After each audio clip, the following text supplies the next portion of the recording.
हिंदू धर्म ग्रंथों के अनुसार यह त्योहार आकार बदलने वाले असुर महिषासुर के खिलाफ लड़ाई में देवी दुर्गा की जीत का प्रतीक है।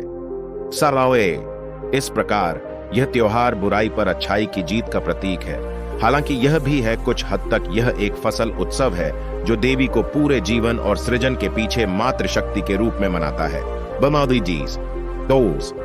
दुर्गा पूजा हिंदू धर्म की अन्य परंपराओं द्वारा मनाए जाने वाले नवरात्रि और दशहरा उत्सव के साथ मेल खाती है। दुर्गा पूजा के दौरान पूजी जाने वाली प्राथमिक देवी दुर्गा है, लेकिन उत्सव में हिंदू धर्म के अन्य प्रमुख देवता भी शामिल होते हैं, जैसे लक्ष्मी धन और समृद्धि की देवी, सरस्वती ज्ञान और संगीत की देवी, गणेश अच्छी शुरुआत के देवता और कार्तिकेय युद्ध के देवता।